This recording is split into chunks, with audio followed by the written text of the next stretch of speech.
ವಿದ್ಯಾರ್ಥಿಗಳೇ, ಇವತ್ತು ನಾವು ವಿಜ್ಞಾನದಲ್ಲಿ ಬರತಕ್ಕಂತಹ ಅಧ್ಯಾಯ 5ರ ಬಗ್ಗೆ ತಿಳ್ಕೊಳ್ಳುವಂತ ಪ್ರಯತ್ನ ಮಾಡೋಣ. ಆ ಅಧ್ಯಾಯದ ಹೆಸರೇನಪ್ಪ ಅಂದ್ರೆ ಜೀವದ ಮೂಲ ಘಟಕ. ಜೀವದ ಮೂಲ ಘಟಕ. ಈ ಅಧ್ಯಾಯದಲ್ಲಿ ಬರುವಂತಹ ಕಲಿಕಾಂಶಗಳು ಯಾವಪ್ಪ ಅಂದ್ರೆ ಜೀವಿಗಳು ಯಾವುದರಿಂದ ಮಾಡಲ್ಪಟ್ಟಿವೆ, ಹಾಗೆ ಸೂಕ್ಷ್ಮದರ್ಶಕದಲ್ಲಿ ಈರುಳ್ಳಿ ಜೀವಕೋಶಗಳನ್ನ ನಾವಿವತ್ತು ವೀಕ್ಷಣೆ ಮಾಡೋಣ. ಅದಕ್ಕೂ ಮೊದಲು ನಾವೆಲ್ಲ ಒಂದು ಸರಳವಾಗಿರ್ತಕ್ಕಂಥ ವಿಚಾರಗಳ ಬಗ್ಗೆ ತಿಳ್ಕೊಳ್ತಾ ಹೋಗೋಣ. ಫಸ್ಟ್, ಈ ಕಟ್ಟಡದ ಗೋಡೆಗಳು ಯಾವುದರಿಂದ ಮಾಡಲ್ಪಟ್ಟಿವೆ? ಈ ಕಟ್ಟಡದ ಗೋಡೆಗಳೆಲ್ಲ ಯಾವುದರಿಂದ ಮಾಡಲ್ಪಟ್ಟಿದೆ? ಚಿಕ್ಕ ಚಿಕ್ಕದಾಗಿರ್ತಕ್ಕಂಥ ಘಟಕಗಳಾಗಿರ್ತಕ್ಕಂಥ ಇಟ್ಟಿಗೆಗಳಿಂದ ಈ ಗೋಡೆಗಳನ್ನ ಮಾಡಲ್ಪಟ್ಟಿದೆ ಅಲ್ವಾ? ಹಾಗೆ ಈ ಭೂಮಿ ಮೇಲೆ ಇರತಕ್ಕಂಥ ಎಲ್ಲ ಜೀವಿಗಳು ಯಾವುದರಿಂದ ಮಾಡಲ್ಪಟ್ಟಿವೆ? ಆ ಜೀವಿಗಳ ದೇಹದ ರಚನೆ ಹೇಗಾಗಿದೆ, ಯಾವುದರಿಂದ ಆಗಿದೆ ಅನ್ನುವಂಥ ಪ್ರಶ್ನೆಯನ್ನು ಕೇಳಿದಾಗ ನಿಮ್ಮಲ್ಲಿ ಬರುವಂತ ಉತ್ತರ ಏನು? ಅದರ ಸಣ್ಣ ಘಟಕ ಯಾವುದಾಗಿದೆ? ನೇರವಾಗಿ ಇಡೀ ದೇಹ ಒಂದೇ ಇದೆಯಾ ಅಥವಾ ಬೇರೆ ಬೇರೆ ಸಣ್ಣ ಸಣ್ಣ ಭಾಗಗಳನ್ನು ಮಾಡಲ್ಪಟ್ಟಿದೆಯಾ? ನೋಡಿ, ಯಾವುದೇ ಜೀವಿಯ ದೇಹ ಇಡೀ ದೇಹ ಒಂದೇ ವಸ್ತುವಾಗಿಲ್ಲ, ಅದರಲ್ಲಿ ಭಾಗ ಇದೆ, ಘಟಕ ಇದೆ. ಅದರ ಬೃಹತ್ ಆಕಾರದ ಕಟ್ಟಡ ಹೇಗೆ ರಚನೆ ಆಗೋದಕ್ಕೆ ಸಣ್ಣ ಸಣ್ಣ ಇಟ್ಟಿಗೆಗಳು ಕಾರಣನೋ, ಹಾಗೆ ಜೀವಿಗಳ ದೇಹ ರಚನೆ ಆಗ್ಬೇಕಾದ್ರೆ, ತಯಾರಾಗಬೇಕಾದ್ರೆ ಏನ್ ಕಾರಣ ಆಗುತ್ತೆ? ಅದರಲ್ಲಿ ಒಂದು ಸಣ್ಣ ಭಾಗ ಯಾವುದಂದರೆ ಅದೇ ಜೀವಕೋಶ. ಯಾವುದು? ಜೀವಕೋಶ. ಹೇಗೆ ಕೆಲವು ಧಾತುಗಳು, ಸಂಯುಕ್ತಗಳು ಚಿಕ್ಕದಾಗಿರ್ತಕ್ಕಂಥ ಅಣು ಮತ್ತೆ ಪರಮಾಣುಗಳಿಂದ ರಚನೆಯಾಗಿದೆಯೋ, ಹಾಗೆ ಸಜೀವಿಗಳ ದೇಹ ಚಿಕ್ಕ ಘಟಕವಾಗಿರ್ತಕ್ಕಂತಹ ಜೀವಕೋಶಗಳಿಂದ ತಯಾರಾಗಿದೆ. ಈ ಜೀವಗಳು ಕಣ್ಣಿಗೆ ಕಾಣದೇ ಇರುವಂತಹ ಈ ಜೀವಕೋಶಗಳ ಸಂಶೋಧನೆ ಹೇಗೆ ಆರಂಭ ಆಯಿತು? 1665ರಲ್ಲಿ. 1665. ಈಗ ಎಷ್ಟನೇ ಇಸ್ವಿ? ನೋಡಿ, ಎಷ್ಟು ಪುರಾತನ ಕಾಲದಲ್ಲೇ ಈ ಒಂದು ಸಂಶೋಧನೆ ಆಗಿದೆ, ಆವಿಷ್ಕಾರ ಆಗಿದೆ. ಈ ರಾಬರ್ಟ್ ಹುಕ್ ಅಂತಕ್ಕಂಥ ಈ ವಿಜ್ಞಾನಿ ಏನ್ ಮಾಡ್ತಾನೆ, ಒಂದು ಸೂಕ್ಷ್ಮದರ್ಶಕ ಯಂತ್ರದ ಮೂಲಕ ಕಾರ್ಕ್ ಅಂತಕ್ಕಂಥ ಒಂದು ಮರದ ತೆಳುವಾಗಿರ್ತಕ್ಕಂಥ ಒಂದು ಪದರದಲ್ಲಿ ಕಂಡು ಬಂದಂತ ವೀಕ್ಷಣೆ ಏನಪ್ಪ ಅಂದ್ರೆ, ಕೆಲವು ಚಿಕ್ಕ ಚಿಕ್ಕದಾಗಿರ್ತಕ್ಕಂಥ ಕೋಣೆಗಳ ರೂಪದಲ್ಲಿ ಅವನಿಗೆ ಕಾಣಿಸ್ತಾನೆ. ಅವನು ಒಂದು ರಬ್ಬರ್ ಕಾರ್ಕ್ ಅಂತಕ್ಕಂಥ ಮರದ ತೆಳುವಾದಂತಹ ಒಂದು ಪದರವನ್ನ ಅವನು ತಯಾರಿಸಿದಂತಹ ಸೂಕ್ಷ್ಮದರ್ಶಕದಲ್ಲಿ ನೋಡಿದಾಗ ಕಂಡು ಬಂದದ್ದೇನಪ್ಪ ಅಂದ್ರೆ, ಪ್ರತ್ಯೇಕವಾಗಿರ್ತಕ್ಕಂತಹ ಕೋಣೆಗಳ ರೂಪದಲ್ಲಿ ಕಾಣಿಸ್ತದೆ. ಆ ಪ್ರತ್ಯೇಕವಾಗಿರ್ತಕ್ಕಂತಹ ಕೋಣೆಗಳಿಗೆ ಏನು ದೇಶಕ್ಕೆ ಗೊತ್ತವನು ಸೆಲ್ ಅಂತಕ್ಕಂಥ ಪದವನ್ನ ಅದಕ್ಕೆ ಕೊಡ್ತಾನೆ. ಆ ಸೆಲ್ ಅಂತಕ್ಕಂಥ ಪದ ಲ್ಯಾಟಿನ್ ಭಾಷೆ. ಆ ಲ್ಯಾಟಿನ್ ಭಾಷೆಯಲ್ಲಿ ಸೆಲ್ ಅಂತಂದ್ರೆ ಏನ್ ಗೊತ್ತಾ? ಪ್ರತ್ಯೇಕವಾಗಿರ್ತಕ್ಕಂಥ ಕೋಣೆಗಳು. ಈಗ ಜೈಲಲ್ಲಿ ಇರ್ತಾವ, ಜೈಲಲ್ಲಿ ಸೆಲ್ ಇಲ್ಲ ಗೊತ್ತಾ? ನಿಮ್ಗೆಲ್ಲ ಅಂದಿರ್ತಾರೆ ಪೊಲೀಸ್ನವರು ಅವರೆಲ್ಲ, ಹೀಗೆ ತಪ್ಪುಗಳು ಮಾಡ್ತಾ ಇರೋ ಒಂದು ಸೆಲ್ಗೆ ಹಾಕ್ತೀನಿ ನೋಡ್ರಿ ಅಂತಿರ್ತಾರೆ. ಸೆಲ್ ಅಂದ್ರೆ ಏನಪ್ಪ ಅಂದ್ರೆ ಪ್ರತ್ಯೇಕವಾಗಿರ್ತಕ್ಕಂಥ ಕೋಣೆಗಳಿಗೆ ನಾವು ಸೆಲ್ ಅಂತ ಕರಿತೀವಿ. ಪ್ರತ್ಯೇಕವಾಗಿರ್ತಕ್ಕಂಥ ಕೋಣೆಗಳಿಗೆ ಸೆಲ್ ಅಂತ ಕರಿತೀವಿ. ಅದನ್ನು ನಾವೀಗ ಜೀವಕೋಶ ಅನ್ನೋ ರೀತಿಯಲ್ಲಿ ಕರಿತೇವೆ. ಆದ್ರೆ ಈ ಸೆಲ್ ಅನ್ನತಕ್ಕಂಥ ಪದವನ್ನ ನಾಮಕರಣ ಮಾಡುವಂತ ವಿಜ್ಞಾನಿ ಯಾರಪ್ಪ ಅಂದ್ರೆ ರಾಬರ್ಟ್ ಹುಕ್ ಅಂತಕ್ಕಂಥವ್ರು ಮಾಡ್ತಾರೆ. ಅದಾದ ನಂತರ ಸಂಶೋಧನೆ ಅಲ್ಲಿಗೆ ನಿಲ್ಲಲ್ಲ. ಜೀವಕೋಶಗಳ ಬಗ್ಗೆ ಸಂಶೋಧನೆ ಪ್ರಾರಂಭ 1665 ಆಗಿತ್ತು, ಹಾಗೆ ಮುಂದುವರಿದಿದೆ. ಅದಾದ ನಂತರ 1674ರಲ್ಲಿ ಲಿವನ್ ಹಾಕ್ ಅಂತಕ್ಕಂಥ ವಿಜ್ಞಾನಿ ಆ ರಾಬರ್ಟ್ ಹುಕ್ ತಯಾರು ಮಾಡಿದಂತಹ ಸೂಕ್ಷ್ಮದರ್ಶಕವನ್ನ ಸ್ವಲ್ಪ ಅಭಿವೃದ್ಧಿ ಪಡಿಸ್ತಾರೆ. ಆ ಲಿವನ್ ಹಾಕ್ ಆತರ ಮಾಡ್ತಾನೆ ಅಂತಂದ್ರೆ, ಲಿವನ್ ಹಾಕ್ ಮೂಲತಃ ಒಬ್ಬ ಬಟ್ಟೆ ವ್ಯಾಪಾರಿ.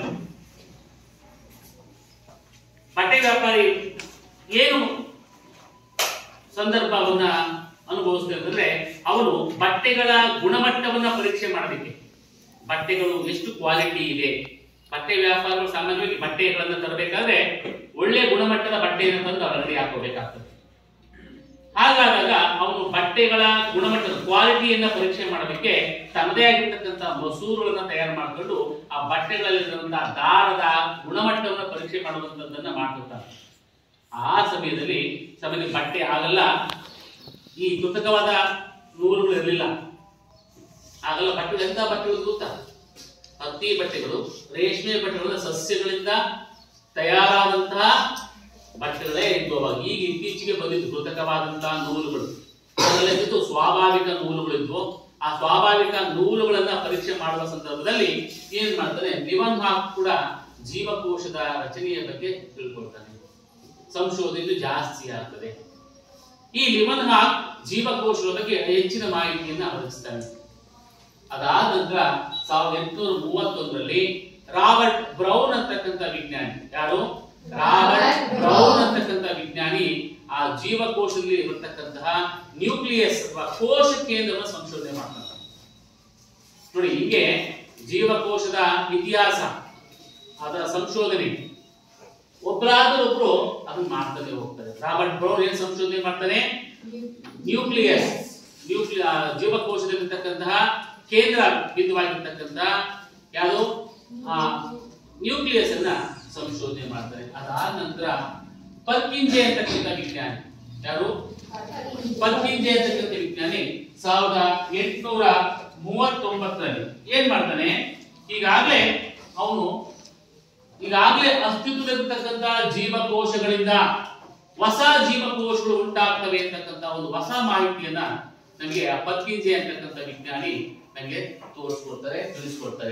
ಅದಾದ ನಂತರ 1838-39ನೇ ಸಾಲಿನಲ್ಲಿ ಯಾರು? ಸ್ಲೀಡನ್ ಮತ್ತು ಶ್ವಾನ್ ಅಂತಕ್ಕಂಥ ವಿಜ್ಞಾನಿಗಳು, ಜೇಕಬ್ ಸ್ಲೀಡನ್ ಮತ್ತು ಶ್ವಾನ್ ಅಂತಕ್ಕಂಥ ವಿಜ್ಞಾನಿಗಳು ಜೀವಕೋಶ ಸಿದ್ಧಾಂತವನ್ನು ಪ್ರತಿಪಾದಿಸ್ತಾರೆ. ಯಾವುದು? ಜೀವಕೋಶ ಸೆಲ್ ಥಿಯರಿ ಅಂತ ಕರೀತೀವಿ. ಎಂತ ಥಿಯರಿ? ಸೆಲ್ ಥಿಯರಿ, ಜೀವಕೋಶ ಸಿದ್ಧಾಂತವನ್ನ ಪ್ರತಿಪಾದಿಸ್ತಾರೆ. ಅದಾದ ನಂತರ 1855ರಲ್ಲಿ ವರ್ಚೋ ಅಂತಕ್ಕಂಥ ವಿಜ್ಞಾನಿ, ಯಾರು? ವರ್ಚೋ ಅಂತಕ್ಕಂಥ ವಿಜ್ಞಾನಿಗಳು ಏನ್ ಮಾಡ್ತಾರೆ, ಈಗಾಗಲೇ ಅಸ್ತಿತ್ವದಲ್ಲಿರುವಂತಹ ಜೀವಕೋಶಗಳಿಂದಲೇ ಹೊಸ ರೀತಿಯ ಜೀವಕೋಶ ಉಂಟಾಗ್ತವೆ. ಜೀವಕೋಶ ಉಂಟಾಗಬೇಕು ಅಂದ್ರೆ ಇದ್ದಕ್ಕಿದ್ದಂಗೆ ಆಗಲ್ಲ. ಈಗಾಗಲೇ ಇರುವಂತಹ ಹಳೆಯ ಜೀವಕೋಶಗಳಿಂದ ಹೊಸ ಜೀವಕೋಶಗಳು ಸೃಷ್ಟಿಯಾಗ್ತವೆ ಅಂತಕ್ಕಂಥ ಒಂದು ಮಾಹಿತಿಯನ್ನ ತಿಳಿಸ್ತಾರೆ. ಈಗ ಅಲ್ಲಿಗೆ ನಿಲ್ಲದಿಲ್ಲ. ಅದಾದ ನಂತರ ನೋಡಿ, ಅಲ್ಲಿವರೆಗೂ ಸಾಮಾನ್ಯವಾಗಿರ್ತಕ್ಕಂತಹ ಸೂಕ್ಷ್ಮದರ್ಶಕವನ್ನ ಸಂಶೋಧನೆ ಮಾಡ್ತಾರೆ. ಅದಾದ ನಂತರ 1940ರಲ್ಲಿ ಎಲೆಕ್ಟ್ರಾನ್ ಮೈಕ್ರೋಸ್ಕೋಪ್ ಸಂಶೋಧನೆ ಆಗುತ್ತೆ. ಎಂತ ಮೈಕ್ರೋಸ್ಕೋಪ್?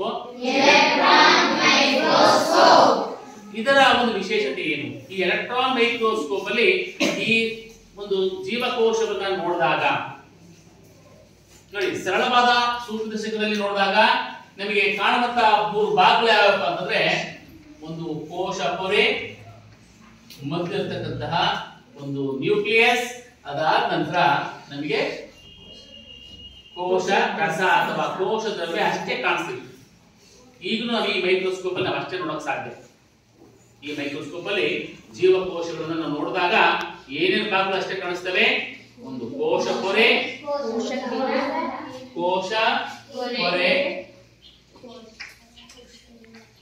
ಮಧ್ಯದಲ್ಲಿರೋದು ಕೋಶ ದ್ರವ್ಯ, ಇದು ಕೋಶ ಕೇಂದ್ರ ಅಥವಾ ನ್ಯೂಕ್ಲಿಯಸ್ ಅಂತ ಕೂಡ ನಾವು ಕರೀಬಹುದಾಗಿದೆ. ಇಷ್ಟು 3 ಭಾಗಗಳು ನಮಗೆ ಕಣ್ಣಿಗೆ ಕಾಣಿಸ್ತದೆ. ಇಷ್ಟು ಸಂಶೋಧನೆ ಈ ಜೀವಿಗಳು ಯಾವುದರಿಂದ ಮಾಡಲ್ಪಟ್ಟಿದೆ ಅಂತಕ್ಕಂಥ ಪ್ರಶ್ನೆ ಬಂದಾಗ, ಜೀವಿಗಳು ಅತ್ಯಂತ ಚಿಕ್ಕ ಘಟಕವಾಗಿರ್ತಕ್ಕಂಥ ನೋಡಿ, ಈಗ ನಿರ್ಜೀವ ವಸ್ತುವಾಗಿರ್ತಕ್ಕಂಥ ಈ ಪೇಪರ್ ಚಾಕ್ ಪೀಸ್ ನಾವು ಪೀಸ್ ಮಾಡ್ತಾ ಹೋದ್ರೆ ಕೊನೆಗೆ ಒಂದು ತುಂಡು ಮಾಡಕ್ ಸಾಧ್ಯವಾಗದಿರುವಂತಹ ಒಂದು ತುಂಡು ಉಳ್ಕೊಳ್ಳುತ್ತೆ. ಅದನ್ನೇ ನಾವು ಪರಮಾಣು ಅಥವಾ ಅಣುಗಳು ಅಂತ ಕರೆದಿವಿ. ಅದೇ ರೀತಿ ನಮ್ಮ ಜೀವನ ನಾವು ತುಂಡು ಮಾಡ್ತಾ ಹೋದ್ರೆ, ಕತ್ತರಿಸ್ತಾ ಹೋದ್ರೆ, ಭಾಗ ಮಾಡ್ತಾ ಹೋದ್ರೆ ಅತಿ ಚಿಕ್ಕದಾದ ಭಾಗ ಯಾವ್ದು ಸಿಗುತ್ತೆ ಕೊನೆಗೆ ಅಂತಂದ್ರೆ ನಮಗೆ ಸಿಗೋದೇ ಜೀವಕೋಶ. ಹಾಗಾದ್ರೆ ಜೀವಕೋಶಕ್ಕೆ ನಾವು ಏನಂತ ವಿವರಣೆ ಕೊಡಬಹುದು? ಜೀವಕೋಶ ಏನು? ಒಂದು ಜೀವಿಯ ರಚನಾತ್ಮಕ ಮತ್ತು ಕಾರ್ಯನಿರ್ವಾಹಕ ಮೂಲ ಘಟಕವನ್ನ, ಒಂದು ಜೀವಿಯ ರಚನಾತ್ಮಕ ಮತ್ತು ಕಾರ್ಯಾತ್ಮಕ ಮೂಲ ಘಟಕವನ್ನ ನಾವು ಏನಂತ ಕರಿತೀವಿ? ಜೀವಕೋಶ. ನೋಡಿ, ಎರಡು ಅರ್ಥ ಇದೆ. ಒಂದು ಜೀವಕೋಶ ಒಂದು ಜೀವಿಗೆ ಏನೆಲ್ಲ ಕೊಡ್ತಾ ಇದೆ? ಒಂದು ಜೀವಿಯ ರಚನಾತ್ಮಕ ರಚನೆ ಅಂತಂದ್ರೆ ನೀವೆಲ್ಲ ನೋಡಿರ್ಬೋದು, ಭೂಮಿ ಮೇಲೆ ಇರತಕ್ಕಂಥ ಎಲ್ಲ ಜೀವಿಗಳು ಒಂದೇ ರೀತಿಯಾಗಿ ಕಾಣ್ತಾ ಇಲ್ಲ, ಒಂದೇ ರಚನೆಯನ್ನು ಹೊಂದಿಲ್ಲ. ಕೆಲವು ಉದ್ದವಾಗಿದ್ದಾವೆ, ಕೆಲವು ಅಗಲವಾಗಿದ್ದಾವೆ, ಕೆಲವು ದಪ್ಪವಾಗಿದ್ದಾವೆ, ಕೆಲವು ಅಂಕುಟೊಂಕಾಗಿದ್ದಾವೆ. ಸಸ್ಯಗಳ ದೇಹ ರಚನೆ ನೋಡಿರ್ಬೋದು, ಪ್ರಾಣಿಗಳ ದೇಹ ರಚನೆ ನೋಡಿರ್ಬೋದು. ಇವುಗಳೆಲ್ಲ ರಚನೆ ಒಂದೇ ರೀತಿಯಾಗಿಲ್ಲ, ಒಂದೇ ಬಗೆಯಾಗಿಲ್ಲ. ನಿಮ್ಗೆಲ್ಲ ಗೊತ್ತಿರ್ಬೋದು. ನೋಡಿ, ನಮ್ಮ ಈ ಕಟ್ಟಡದ ಆಕಾರ ಹೇಗೆ ಬಂದಿದೆ? ನಾವು ಇಟ್ಟಿರುವುದನ್ನ ಹೇಗೆ ಜೋಡಿಸಿದೀವೋ ಆ ಆಕಾರ ಬಂದಿದೆ. ಚೌಕಾಕಾರಕ್ಕೆ ಈ ರೂಮ್ ಅನ್ನ ನಾವು ಇಟ್ಟಿಗಳನ್ನ ಜೋಡಿಸಿದ್ರಿಂದ ಈ ರೂಮ್ ಯಾವ ಆಕಾರಕ್ಕೆ ಬಂದಿದೆ? ಚೌಕಾಕಾರ. ಇದೇ ಇಟ್ಟಿಗಳನ್ನ ನಾವು ದುಂಡಾಕಾರಕ್ಕೆ ಜೋಡಿಸಿದ್ರೆ ಈ ರೂಮ್ ಯಾವ ಆಕಾರ ಬರೋದು? ದುಂಡಾಕಾರವನ್ನು ಪಡಿತಾ ಇದೆ. ತ್ರಿಕೋನಾಕಾರಕ್ಕೆ ಜೋಡಿಸಿದ್ರೆ ತ್ರಿಕೋನಾಕಾರವನ್ನು ಪಡೆದು. ಹಾಗೆ ಇಟ್ಟಿಗಳು ಹೇಗೆ ಜೋಡಣೆ ಆಗಿದವೋ ಆ ರೀತಿಯಾಗಿ ಕಟ್ಟಡದ ಆಕಾರವನ್ನು ಪಡೆದಿದೆ. ಅದೇ ರೀತಿ ಜೀವಿಗಳ ದೇಹದಲ್ಲಿ ಜೀವಕೋಶಗಳು ಯಾವ ರೀತಿಯಲ್ಲಿ ಜೋಡಣೆ ಆಗಿದವೋ ಆ ಆಕಾರವನ್ನ ಆ ದೇಹ, ಜೀವಿಗಳ ದೇಹ ಪಡೆದಿದೆ. ಅಂದ್ರೆ ರಚನೆಗೆ ಕಾರಣ ಆಗಿದೆ. ಯಾವುದೇ ಜೀವಿಗಳ ದೇಹ ನೋಡಿ, ಹಾವಿದ್ದಂಗೆ ಆನೆ ಇಲ್ಲ, ಆನೆ ಇದ್ದಂಗೆ ಇರುವೆ ಇಲ್ಲ, ಇರುವೆ ಇದ್ದಂಗೆ ಪಕ್ಷಿಗಳಿಲ್ಲ, ಪಕ್ಷಿಗಳಿದ್ದಂಗೆ ಮಾನವ ಇಲ್ಲ. ಇವುಗಳ ದೇಹ ರಚನೆಯಲ್ಲಿ ಭಿನ್ನತೆ ಇದೆ. ಇದಕ್ಕೆಲ್ಲ ಕಾರಣ ಏನಪ್ಪ ಅಂತಂದ್ರೆ ಅಲ್ಲಿರುವಂತಹ ಜೀವಕೋಶಗಳ ಜೋಡಣೆ. ಅದಾದ ನಂತರ ನೋಡಿ, ಬರೀ ಜೀವಿಗಳು ಒಂದು ಜೀವಿಯ ರಚನೆಗೆ ಕಾರಣ ಆಗಿಲ್ಲ.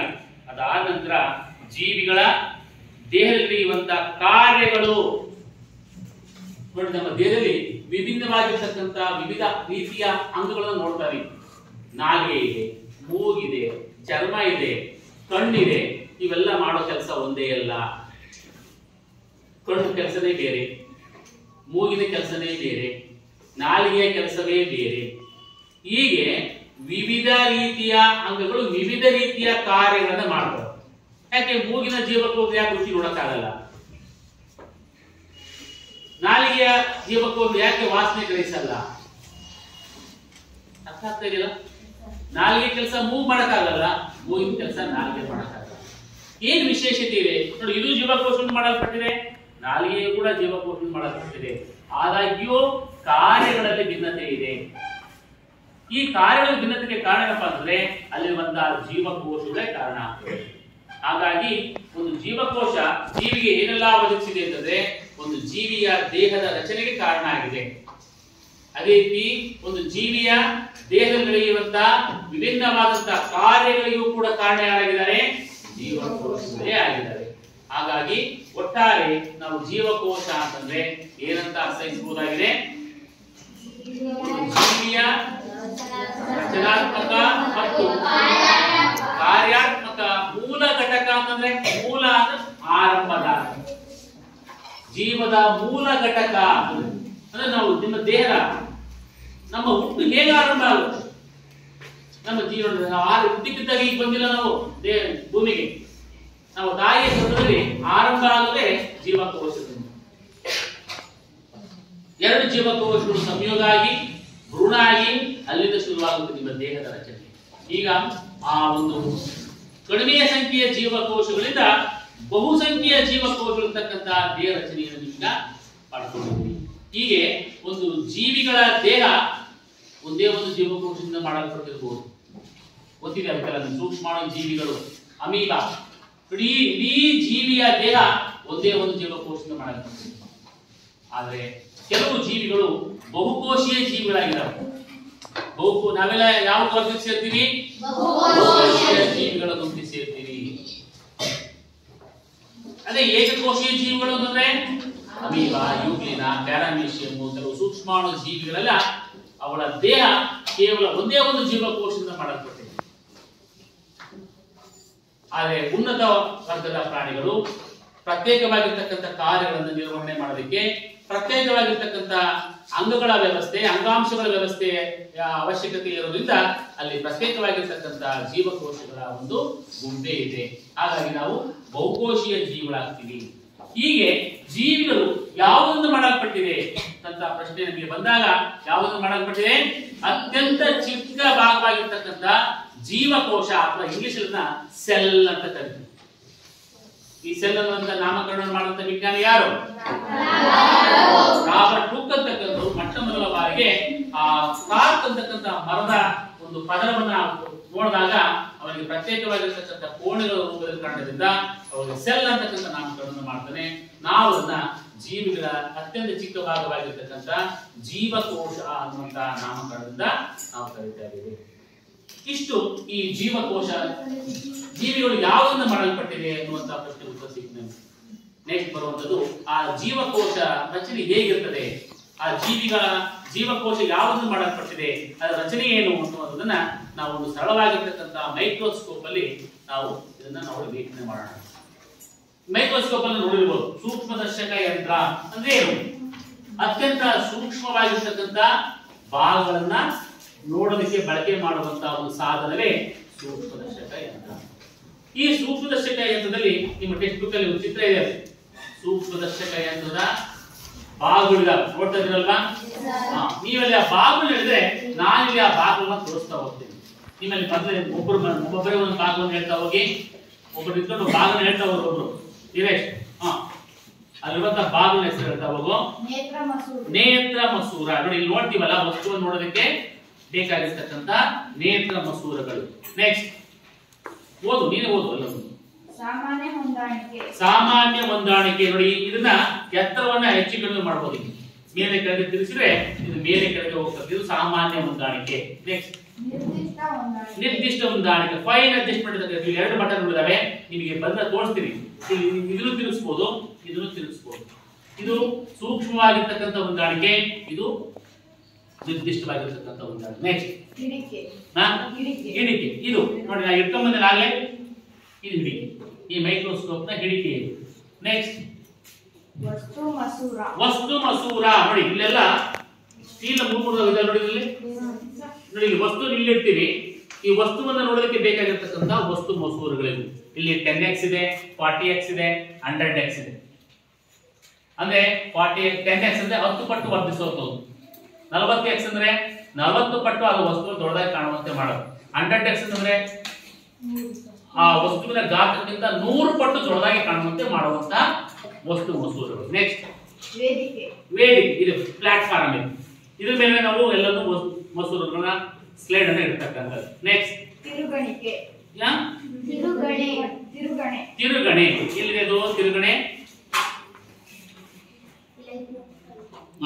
ಈ ತಿರುಗಣೆ ಅಡ್ಜಸ್ಟ್ಮೆಂಟ್ ಮಾಡ್ತಕ್ಕಂಥದ್ದು. ನೆಕ್ಸ್ಟ್ ದರ್ಪಣ. ದರ್ಶನ ಅಲ್ಲ, ದರ್ಪಣ. ನಾವಿಲ್ಲಿ ದರ್ಪಣ ಇಲ್ಲ, ಅಲ್ಲಿ ನೇರವಾಗಿ ಇಲ್ಲಿ ನಾವು ವಿದ್ಯುತ್ತನ್ನ ನಾವು ಬೆಳಕಿನ ಮೂಲವನ್ನಾಗಿ ಬಳಕೆ ಮಾಡೋದ್ರಿಂದ ಇಲ್ಲಿ ಬೆಳಕನ್ನ ಉಪಯೋಗಿಸ್ತೀವಿ. ಬೇರೆ ಸೂಕ್ಷ್ಮದರ್ಶಕದಾದ್ರೆ ಒಂದು ಮಿರರ್ ಕೊಟ್ಟಿರ್ತಾರೆ, ದರ್ಪಣವನ್ನ ನಾವು ಬೆಳಕಿನ ಕಿರಣವನ್ನ ಕೇಂದ್ರೀಕರಿಸಿ ಆ ವಸ್ತುವಿನ ಮೂಡುವಂತೆ ಮಾಡ್ತಕ್ಕಂಥದ್ದು. ಆ ತರದಿಲ್ಲ. ಇಲ್ಲಿ ನೇರವಾಗಿ ನಾವು ಏನ್ ಮಾಡಿದೀವಿ, ವಿದ್ಯುತ್ತನ್ನ ನಾವು ಬೆಳಕಿನ ಮೂಲವನ್ನಾಗಿ ಬಳಕೆ ಮಾಡ್ಕೊಂಡಿದೀವಿ. ತಳಭಾಗ. ಇದು ಪ್ಲಾಟ್ಫಾರ್ಮ್. ಇಷ್ಟು ಭಾಗಗಳು ಈ ನಮ್ಮ ಯಾವ್ಯಾವ ನೋಡಿ ಇಲ್ಲಿದೆ. ಆ ಸ್ಲೈಡ್ ಅನ್ನ ಇಟ್ಕೊಳ್ಳೋದಕ್ಕೆ ಬೇಕಾಗಿರ್ತಕ್ಕಂಥ ಕ್ಲಿಪ್ ಇದು. ನೆಕ್ಸ್ಟ್ ಸೂಕ್ಷ್ಮದರ್ಶಕ ಸ್ಲೈಡ್. ಈ ಸ್ಲೈಡ್ ಇರ್ತವೆ, ತೋರಿಸ್ತೀನಿ ನಿಮ್ಗೆ. ಇಲ್ಲಿ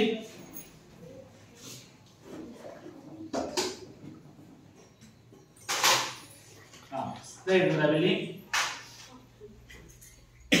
ಸ್ಲೈಡ್ ಗಾಜಿನ ಸ್ಲೈಡ್. ನೆಕ್ಸ್ಟ್ ಸಾಂದ್ರಕ. ಇಲ್ಲಿ ಡಯಾಫ್ರಮ್ ಅಂತಿದೆ. ಲೈಟ್ ಅನ್ನ ನಾವು ಇಲ್ಲಿ ಹೆಚ್ಚು ಕಡಿಮೆ ಮಾಡ್ತಕ್ಕಂಥದ್ದಿದೆ. ಇಲ್ಲಿ ನೋಡಿ ಸಾಂದ್ರಕ ಬೆಳಕಿನ ಮೂಲವನ್ನ ಕಡಿಮೆ ಮಾಡೋದು, ಹೆಚ್ಚು ಮಾಡೋದು ಮಾಡ್ತಕ್ಕಂಥ ಒಂದು ಭಾಗ ಆಗಿದೆ. ಇಷ್ಟು ಭಾಗಗಳು ಈ ಮೈಕ್ರೋಸ್ಕೋಪ್ ಅಲ್ಲಿ ಇದೆ. ಅಲ್ಲಿ ಚಿತ್ರದಲ್ಲಿ ಬಂದ ಮೈಕ್ರೋಸ್ಕೋಪ್ ಸ್ವಲ್ಪ ಭಿನ್ನವಾಗಿದೆ. ಅಲ್ಲಿ ನೋಡಿ, ಅಲ್ಲಿ ನೇತ್ರ ಮಸೂರ ಒಂದಿದೆ, ಹೌದಾ? ಇಲ್ಲಿ ಎರಡಿದೆ ಮಸೂರ. ಇದು ದ್ವಿನೇತ್ರಿ ಮಸೂರ ಅಂತ ಕರಿತೀವಿ. ಎರಡು ಕಣ್ಣು ನೋಡ್ಬೋದು. ಅಲ್ಲಾದ್ರೆ ಒಂದ್ ಕಣ್ಣು ಮುಚ್ಚಿ ನೋಡ್ಬೇಕಾಗುತ್ತೆ. ನಿಮ್ ಚಿತ್ರದಲ್ಲಿ ಬಂತ ಮೈಕ್ರೋಸ್ಕೋಪ್ ಅಲ್ಲಿ ಇದೆಯಲ್ಲ, ಅಲ್ಲಿ ಒಂದು ಕಣ್ಣನ್ನು ಮುಚ್ಚಿ ನೋಡ್ಬೇಕು. ಇದನ್ನ ಬೈ ಅಕ್ಯುಲಾರ್ ಅಂತ ಕರಿತೀವಿ. ದ್ವಿನೇತ್ರಿ ಸೂಕ್ಷ್ಮದರ್ಶಕ ಇದೆ. ಎರಡೂ ಕಣ್ಣುಗಳಿಂದ ಸಹಜವಾಗಿ ಯಾವುದೇ ಒತ್ತಡ ಇಲ್ಲದಂಗೆ ಎರಡೂ ಕಣ್ಣುಗಳಿಂದ ಇಟ್ಟರೆ ಸಾಕು. ನಾವು ಫೋಕಸ್ ಮಾಡಿಬಿಟ್ರೆ ಎರಡೂ ಕಣ್ಣುಗಳಿಂದ ನಾವು ಎಷ್ಟು ಸ್ವಲ್ಪ ಬೇಕಾದ್ರೂ ನೋಡ್ಬೋದು. ಅದೇ ಒಂದು ಕಣ್ಣಿಂದ ಆದ್ರೆ ಒಂದು ಕಣ್ಣು ಮುಚ್ಚಿ ನೋಡ್ಬೇಕಾಗತ್ತೆ. ಇಲ್ಲಿ ಆ ಥರದ್ದೇನಿಲ್ಲ. ಎರಡೂ ಕಣ್ಣುಗಳಲ್ಲಿ ಸಹಜವಾಗಿ ನಾವು ಅದನ್ನ ಎರಡೂ ಕಣ್ಣುಗಳಿಂದ ನಾವು ದರ್ಶನವನ್ನ ಮಾಡಬಹುದು. ಎಸ್, ಇಷ್ಟು ಭಾಗಗಳಿದಾವೆ.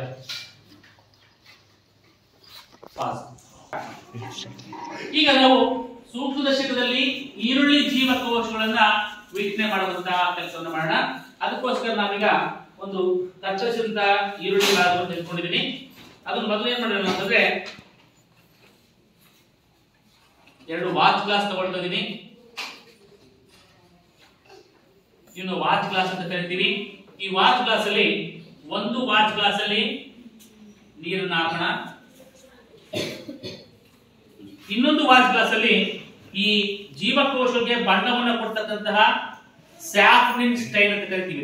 ಎಂತ ಸ್ಟೈನು? ಸ್ಯಾಫ್ರಿನ್ ಸ್ಟೈನ್ ಅಂತ ಕರಿತೀವಿ. ಈ ಸ್ಯಾಫ್ರಿನ್ ಸ್ಟೈನ್ ಹಾಕಿದೀವಿ. ಅದು ಸ್ವಲ್ಪ ಡೈಲ್ಯೂಟ್ ಮಾಡೋಣ. ಬಹಳ ಗಾಢವಾದಂತ ಬಣ್ಣ ಇದೆ, ಅದು ಸ್ವಲ್ಪ ಅದರ ಇದನ್ನ ಕಡಿಮೆ ಮಾಡೋಣ. ಓಕೆ, ಈಗ ನೆಕ್ಸ್ಟ್ ನಾವೇನ್ ಮಾಡೋಣ, ಈರುಳ್ಳಿಯನ್ನ ಉದ್ದವಾಗಿ ಕತ್ತರಿಸ್ಕೋಬೇಕು. ಬ್ಲೇಡ್ ಸಹಾಯದಿಂದ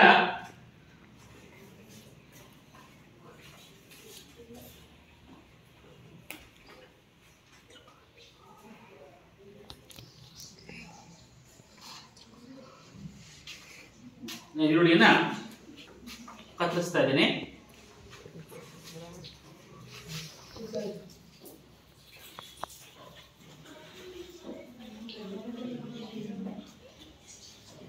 ಅರ್ಥ ಆಗ್ತಿದಿಲ್ಲ? ಅದರಲ್ಲಿರ್ತಕ್ಕಂಥ ಒಂದು ಪದರವನ್ನು ತೆಗೆದುಕೊಳ್ಳೋದು ನಾವು.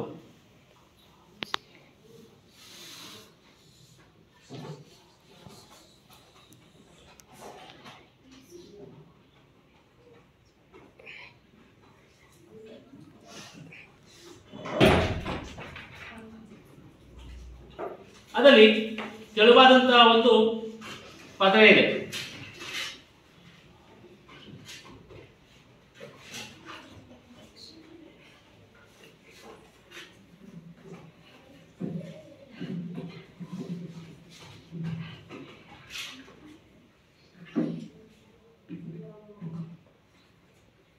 ನೋಡಿ, ಇದೆ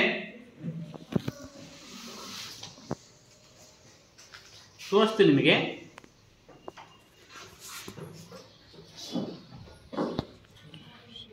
ಪ್ಲಾಸ್ಟಿಕ್ ಹಾಳೆ ಇದ್ದಂಗೆ ತೆಳುವಾದಂತಹ ಒಂದು ಪದರ ಇದೆ.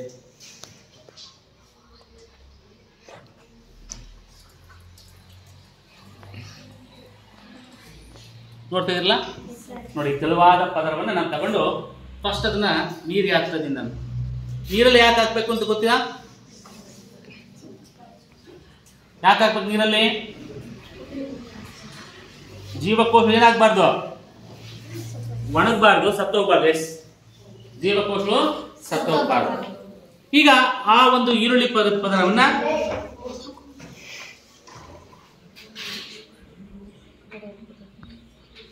ನೋಡ್ತಿದ್ರಲ್ಲ, ನೋಡಿದೆ, ಕಾಣಿಸ್ತಾ ಇದೆಯಾ? ಇದನ್ನೀಗ ಬಣ್ಣದಲ್ಲಿ ಅದ್ದೋಣ ಸ್ವಲ್ಪ. ಅದಕ್ಕೆ ಸ್ವಲ್ಪ ಬಣ್ಣ ಕೊಟ್ರೆ ಏನಾಗುತ್ತೆ, ಚೆನ್ನಾಗಿ ಕಾಣಿಸುತ್ತೆ.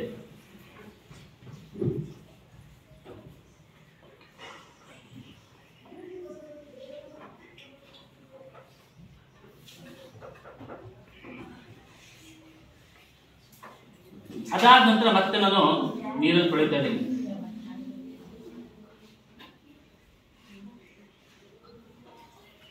ಏನ್ ಮಾಡಿದೆ? ತೊಳಿತಾ ಇದ್ದೀನಿ. ನೋಡಿ, ಈಗ ಈ ಒಂದು ಈರುಳ್ಳಿ ಪದರದ ಸ್ವಲ್ಪ ಭಾಗವನ್ನ ಒಂದು ಗಾಜಿನ ಸ್ಲೇಟ್ ಮೇಲೆ ಹಾಕೋಣ. ಕತ್ತರಿಸಿ ಅದರಿಂದ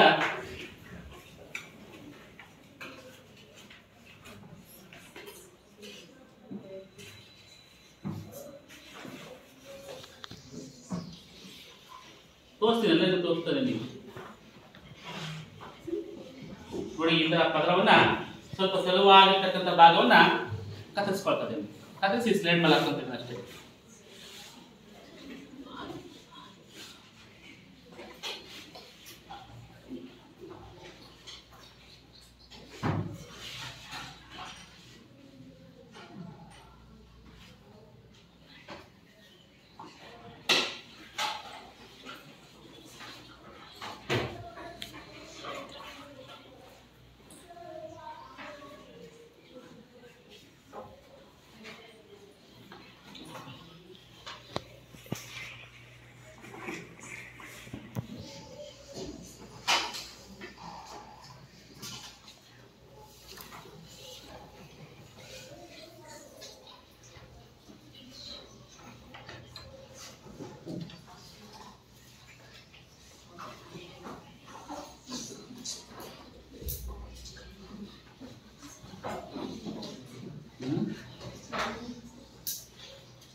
ಈಗ ಅದನ್ನ ಅರ್ಧಭಾಗ ಹರಡ್ತಿದ್ದೀನಿ.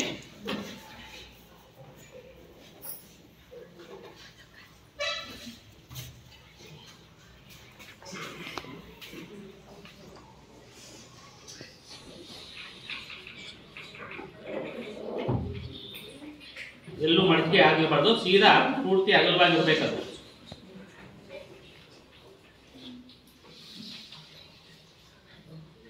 ಇದಾದ ನಂತರ ಅದ ಮೇಲೆ ಒಂದು ಕವರ್ ಸ್ಲಿಪ್ ಅಂತ ಬರುತ್ತೆ. ಸ್ಲಿಪ್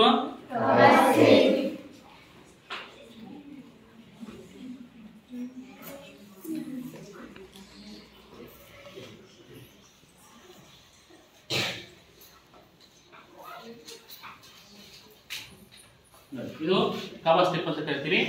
ಈ ಕವರ್ ಸ್ಲಿಪ್ ಅನ್ನ ಅದ ಮೇಲೆ ನಿಧಾನ ಹಾಕ್ತೀವಿ.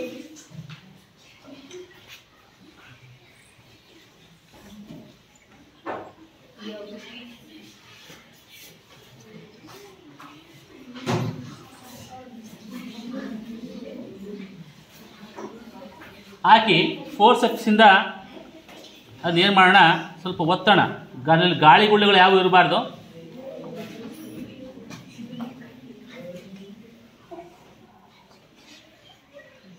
ಹಾಂ, ಇದಾದ ನಂತರ ಈಗ ಮೈಕ್ರೋಸ್ಕೋಪಲ್ಲಿ ನೋಡೋದಕ್ಕೆ ಸಿದ್ಧವಾಗಿದೆ.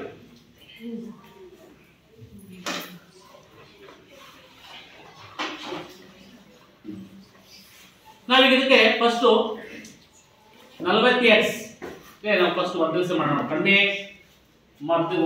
ಮಟ್ಟದ ಒಂದು ವರ್ಧಿಸಿರುವಂತಹ ಒಂದು ಮಸೂರವನ್ನು ಇಲ್ಲಿ ಇಟ್ಬಿಟ್ಟು ನೋಡಿ, ಇಲ್ಲಿ ತಿರ್ಗಿಸ್ಬೋದು. ಇದನ್ನ ಎಲ್ಲಿ ಬೇಕಲ್ಲಿಗೆ ಸರಿಸ್ಕೋಬಹುದು. ನೋಡಿ, ಹಿಂಗೂ ಬರುತ್ತೆ, ಹಿಂಗೂ ಸರಿಸ್ಕೋಬಹುದು, ಹಿಂಗೂ ಬರುತ್ತೆ, ಹಿಂಗೂ ಬರುತ್ತೆ. ಬಟನ್ಗಳಿದ್ದಾವೆ, ತೋರಿಸ್ತೀನಿ, ಹತ್ರಕ್ಕೆ ಬಂದಾಗ ತೋರಿಸ್ತೀನಿ. ಈಗ ಇಲ್ಲಿ ಫೋಕಸ್ ಮಾಡಿಬಿಟ್ಟು ನೋಡೋಣ ಏನಿದೆ ಅಂತ.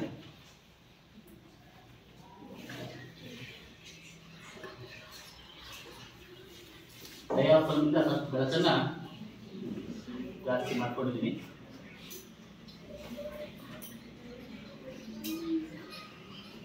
ಆ ವಸ್ತು ಹತ್ತಿರಕ್ಕೆ ಬರೋ ಹಾಗೆ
ಯಾಕೆ ನಂದು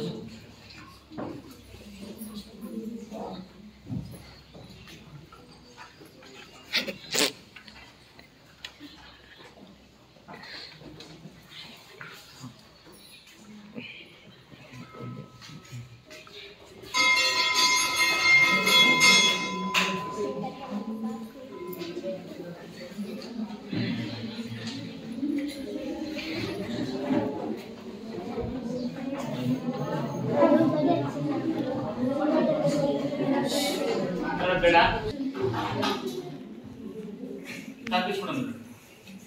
ಕಾಣಿಸ್ತಾ ಇದೆಯಾ? ಏನ್ ಕಾಣಿಸ್ತಂತ ಚಿತ್ರ ಬರೀಬೇಕು ಅಲ್ಲಿ ಹೋಗಿ. ನೋಡಿ ಅಲ್ಲಿ ಈ ತರ ಇದೆ ಜೀವಕೋಶ, ಈ ತರ ಇದೆ ನೋಡ್ರಿ ಪಾಟು ಈ ತರ ಕೋಣೆಗಳಿದಾವ ನೋಡ್ರಿ, ಪ್ರತಿಯೊಂದು ಜೀವಕೋಶ ಅದು. ಬರೀ ಉಳಿದ ಬರೀ ನೆಕ್ಸ್ಟ್ ಲೈಫ್ ಪ್ರಕಾರ ಬರೀ ಕಾಣಿಸ್ತಿದ್ಯಾ? ನಿಜವಾಗ್ಲು ನೋಡ್ಬೇಕದು. ಇದ್ರ ಕಾಣಿಸ್ತದಲ್ವಾ? ಜೀವಕೋಶ ಕೆಂಪು ಬಣ್ಣದಲ್ಲಿ ಕಾಣಿಸ್ತದಲ್ವಾ? ಬಿಂಕ ನೋಡ್ರಿ ಕಾಣಿಸುತ್ತೆ.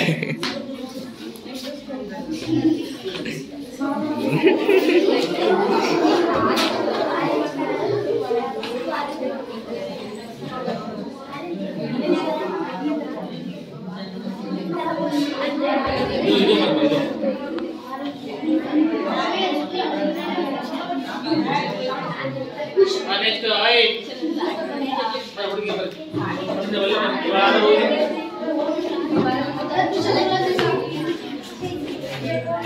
ಹೋಗ್ರಿ ಬಾಯ್ಸ್.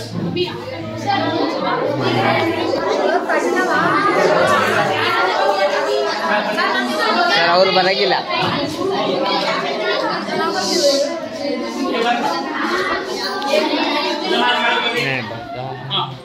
ಬರೀ ಕೊಳದ ಬರ್ರಿ ನೀವು ಬಾಯ್ಸ್ ಬರ್ರಿ.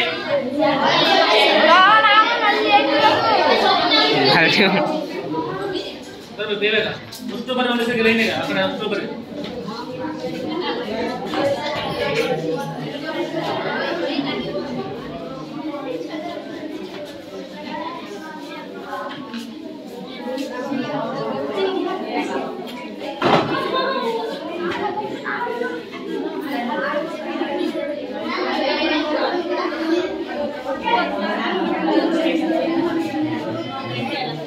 ಕಾಣಿಸ್ತಾ ಇದೆಯಾ? ನಮ್ದು ಜೀವಕೋಶ ಕಾಣಿಸ್ತದಲ್ವಾ?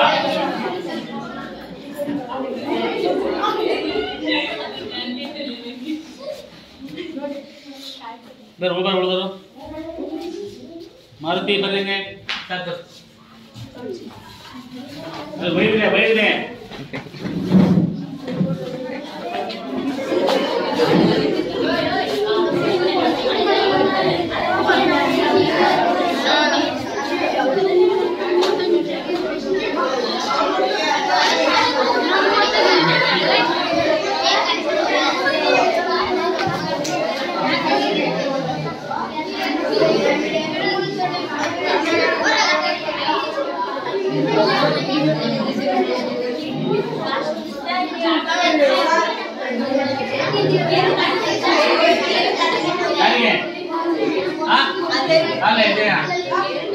ಕಾಣಿಸ್ತಿಲ್ವಾ?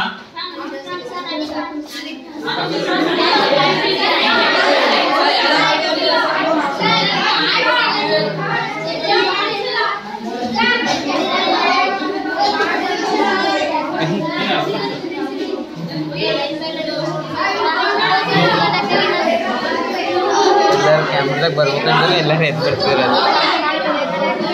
ತೆಗಿತ್ನಲ್ಲ ಎರಡು ಮೂರು ಫೋಟೋ ತೆಗ್ದೀನಿ.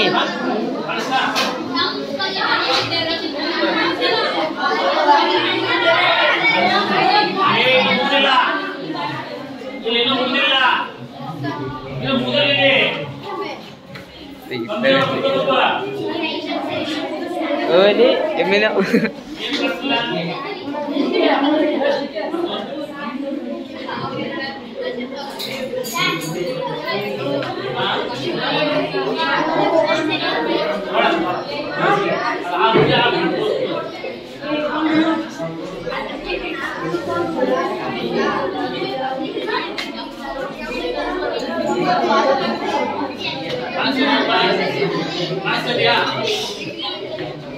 ಮಾಡಿ